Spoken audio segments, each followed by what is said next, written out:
I'm Kamali, taking you through some of the things people are talking about and some of the stuff they're sharing around the world on NewsFeed today. Facebook sets their security settings to private, but are people going to believe them? What is that on this CNN host's forehead? We'll tell you. An Egyptian journalist leaves jail but says he's only half free. And the joy of doggos in our bouncy Thursday animals doing stuff.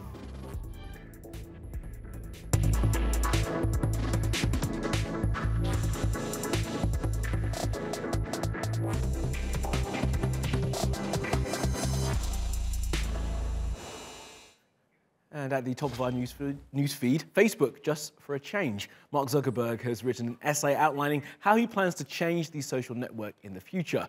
He says it will be all about privacy and that if Facebook 1.0 was the digital town square, then Facebook 2.0 will be the digital living room. But for him to do this, we need to trust they won't sell our data and monetize us as they did before. And will we believe him? It's complicated. Facebook CEO Mark Zuckerberg has said the company will reinvent itself. The focus will now be on private communication. He plans for direct messaging to be encrypted, which means no one, not even Facebook itself, can see the messages. In a long essay, Mark Zuckerberg said, "The future of communication will increasingly shift to private, encrypted services where people can be confident what they say to each other stays secure and their messages and content won't stick around forever. This is the future I hope we will bring about." For billions of people who share their life updates and pictures, this shift also means a change in Facebook's business model. It would essentially transition to a virtual living room conversation from the present town hall, open to all. Over the last couple of years, Facebook has come under intense scrutiny around the world for its privacy and data security lapses. According to several studies, public trust in Facebook is at record lows, and governments have asked Facebook to better moderate its content. The new strategy would also limit the company to generate revenue through targeted ads. In admitting that Facebook does not have a strong reputation for building privacy protective services, Zuckerberg said the new strategy is a trade-off he's willing to make. Significant thought needs to go into all of the services we build on top of that foundation. From how people do payments and financial transactions, to the role of businesses and advertising, to how we can offer a platform for other private services. Details of his plans could change as he says the company is consulting with experts. With WhatsApp, Messenger and Instagram each used by more than 1 billion people, Facebook is the biggest global player in private messaging. Only WhatsApp is fully encrypted. That is, content cannot be seen by Facebook itself. But some regulators believe that more encryption would make it difficult to view and track problematic posts. The long and tough race to regulate the giant of social media has only started. But Mark Zuckerberg is trying to set the terms and give himself a head start. All right, let's take a look at some of the other things that caught our eye on social media. Now, R. Kelly is in custody for not paying child support to his ex-wife. He owes her and his children $161,000. He will remain in custody until he pays up.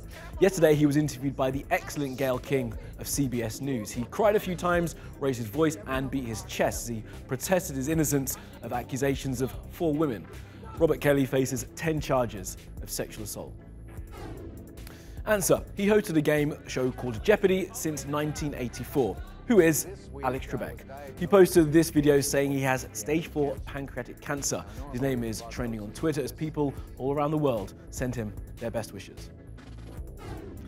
And a host from CNN had an ash cross on his forehead during his show yesterday. Chris Cuomo is the anchor of a show called Cuomo Primetime, and even one of his guests had ash on his forehead too. The Roman Catholics have ash crosses placed on their foreheads on Ash Wednesday as a reminder that they must repent for their sins during Lent, one of the most holy times of the year for Christians.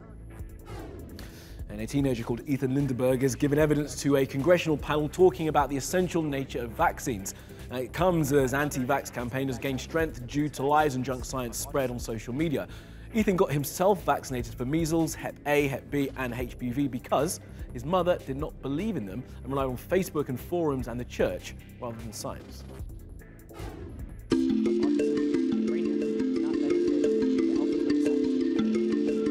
went my entire life without numerous vaccines against diseases such as measles, chickenpox, or even polio. However, in December 2018, I began catching up on my missed immunizations despite my mother's disapproval.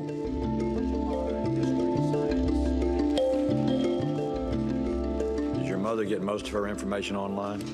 From what she's presented, yes, either through Facebook or through sites that use the social media platforms like Facebook and other, mainly Facebook. I mean, where do you get most of your information? From not Facebook, I mean from the CDC, the World Health Organization, scientific journals, and also cited information from those organizations like the Institute of Medicine. Trying my best to also look at accredited sources.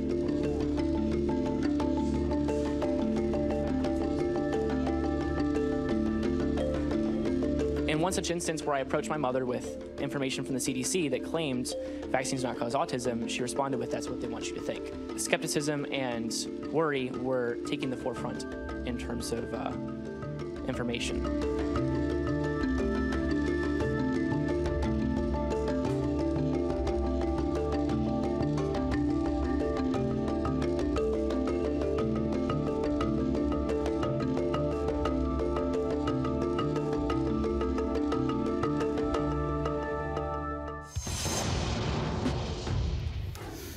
And next up, we'll show you a guy who's got some serious moves, at least the internet says so.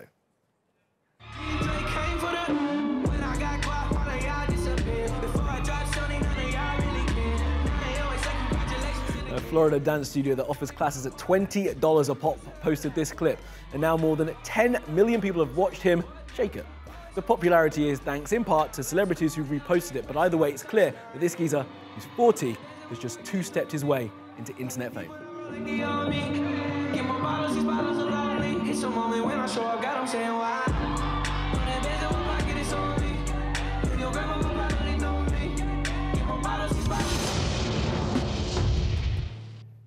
Now, the host of The Daily Show, Trevor Noah, got dragged on social media for making an unfunny comment about the tension between India and Pakistan. Take a look.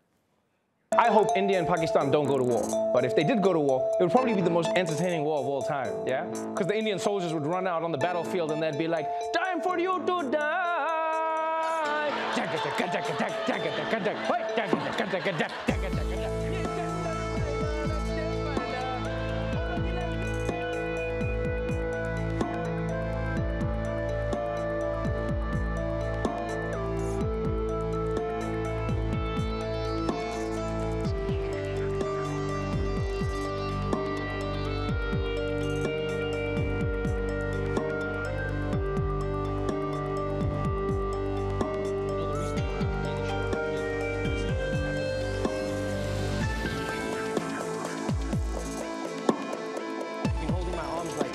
Since I got here. Yeah.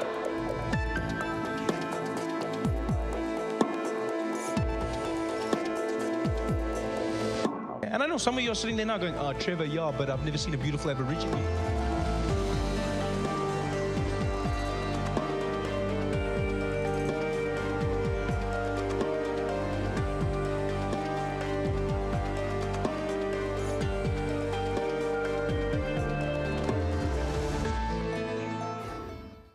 Next up, an Egyptian photojournalist has to be at a police station from 6 in the evening until 6 in the morning for the next 5 years as part of his probation after being released from prison. His name is Shorkan, and he took photos the government did not want the world to see.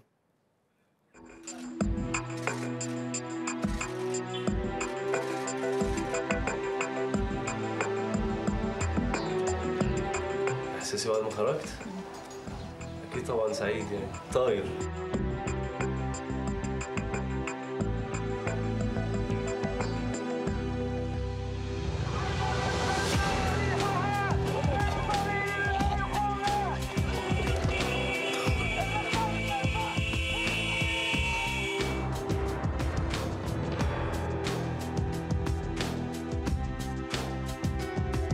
لأن أنا مش أول صحفي يعني يتحاوس يعني أو أول صحفي يموت ولا أنا الآخر. هي شأنتنا كده.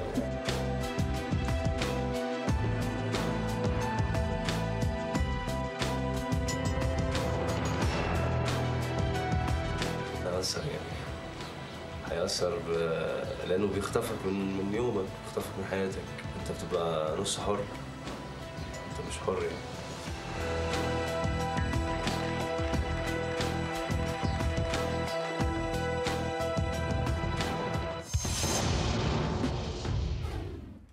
To Indonesia now, and a search for survivors there has been called off after last week's illegal mine collapse. Up to 100 people remain unaccounted for, but rescue efforts have had to be stopped because the area around where they're searching is unstable. Only 19 people were pulled out alive, more than 20 bodies were found, and no signs of life have been heard or seen for days.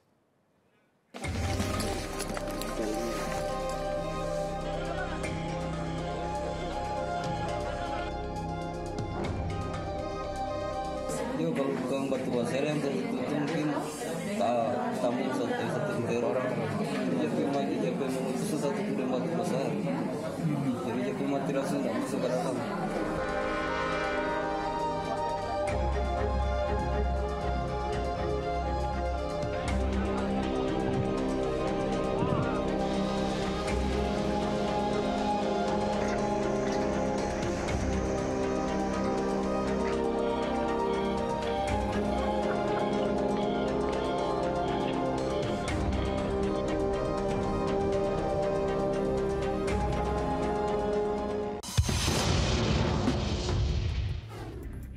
Let's spin around the world now for some other stories you need to know this Thursday. Now, there's outrage in Brazil over the president's latest tweet. We can't even show you what he said or posted, but it was an attempt to show how much he dislikes the country's carnival celebrations. Reaction to the tweet went viral, and the hashtag #ImpeachBolsonaro started to trend. Now, while carnival is known to be wild, Bolsonaro was hitting out at the event's support for the LGBT community. He's made his feelings on that community clear before, saying he'd rather his son die than be gay. Meanwhile, in India, politicians are taking out their frustrations in a different way, a good old-fashioned shoe fight. Good, hilarious stuff. Their resentment, the placement or rather misplacement of one of their names from a foundation stone on a local road in Uttar Pradesh. But the party presidents for these two guys say they were acting like children and they will be disciplined for their poor behaviour. Now, two people who successfully conned the internet out of nearly $500,000 have admitted to coming up with the scam by pleading guilty in court. Kate McClure says she committed wire fraud. Johnny Bobbitt says he laundered money. It was last year when McClure posted that Bobbitt had helped her when she'd run out of petrol. She then started a GoFundMe page to help him out as he's homeless. The internet gave and gave $400,000, which was spent on cars and drugs and holidays and gambling. Bobbitt could be jailed for 10 years, McClure could be jailed for 20. Now, those who gave their donations have had them refunded by GoFundMe. New research has found plastic in every single body of water the scientists examined. The researchers from Bangor University in the UK said they never expected to find so much. It's now well known how much human impact is affecting marine ecosystems. What we don't know is what the long-term impact will be for life on the planet. Tourists in Canada are being warned to be careful when taking pictures of a cave that formed from within a melting glacier because it could collapse at a moment's notice. Slabs of ice that weigh hundreds of kilograms are falling from the roof, indicating a serious structural shift. At one point, adventurous tourists were able to walk through, but that is no longer safe. Now, should the tiny islands off New Zealand known as the Cook Islands change their name?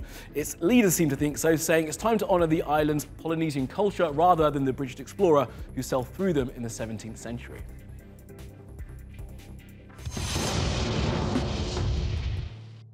And last up, and just because we can, here is some viral video of some dogs having far too much fun in a field. They're a breed called the Changala Aussies. The internet tells me they are a miniature Australian Shepherd. Our producer Ezra picked the music. Enjoy.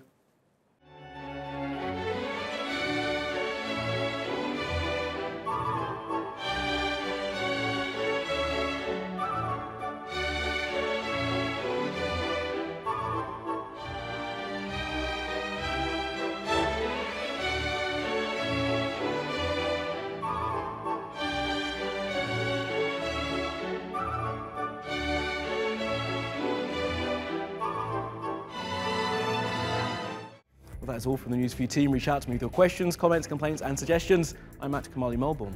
You'll find us 24/7 on Twitter and YouTube, and why not follow me on Instagram? Follow, subscribe and add. See you again tomorrow.